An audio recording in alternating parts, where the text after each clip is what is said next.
बिहार सरकार ने नौकरियों और शैक्षणिक संस्थानों में गरीब सवर्णों को 10% आरक्षण लागू करने से संबंधित विधेयक विधानमंडल के 11 फरवरी से शुरू हो रहे बजट सत्र में पेश करेगी।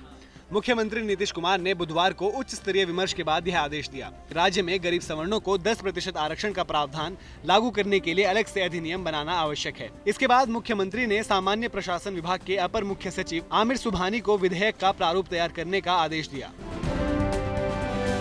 ईवीएम से ज्यादा बेहतर बैलेट रहा है, सरकार बैलेट से चुनाव कराए। ईवीएम से सबका भरोसा उठ गया है। आरजेडी उपाध्यक्ष पूर्व मंत्री डॉक्टर रघुवंश प्रसाद सिंह ने कहा, ईवीएम हैक हो सकता है। बिहार में महागठबंधन के बीच सीट शेयरिंग को लेकर पेच फंस गया है। बिहार की कुल 40 लोकसभा सीटों में से आरजेडी कम से कम 20 सीटें अपने पास रखना चाहती है।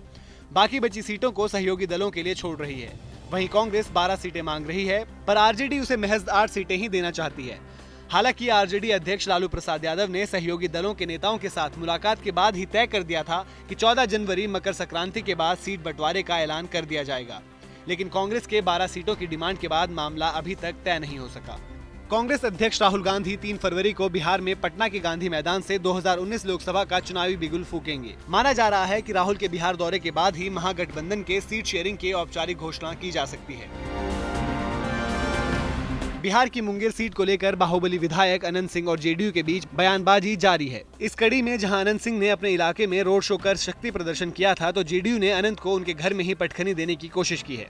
पार्टी ने इसका जिम्मा जेडीयू विधान पार्षद और प्रवक्ता नीरज कुमार को दिया है, जो शुरू से ही अनंत के प्रबल विरोधी कहे जाते हैं। मोकामा विधायक अनंत सिंह को खुली चुनौती देते हुए नीरज उनके पैतृक गांव में ही सभा करेंगे। अनंत सिंह मुंगेर सीट से लोकसभा चुनाव लड़ने की घोषणा करके बिहार सरकार के ललन सिंह और नीरज के साथ साथ नीतीश कुमार को भी चुनौती दे चुके हैं। इस दौरान नीरज लगातार उनके बयानों का जवाब देते रहे हैं। पटना मौसम विभाग ने कहा है कि पटना सहित बिहार के पश्चिमी और उत्तरी इलाकों में बारिश की संभावना है। मंगलवार को सुबह में हल्की धूप खिलने के बाद 11 बजे अचानक से मौसम बदला। 2 घंटे बादल छाने के बाद मौसम साफ हो गया। दिन भर तेज धूप के कारण गर्मी जैसे हालात बन गए।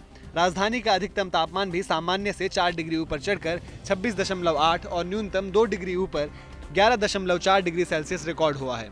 मौसम विभाग की माने तो पटना में 25 जनवरी को बारिश के आसार हैं। राजधानी में देर शाम से पूर्वी हवा की रफ्तार 10 किलोमीटर प्रति घंटे पर पहुंच गई है।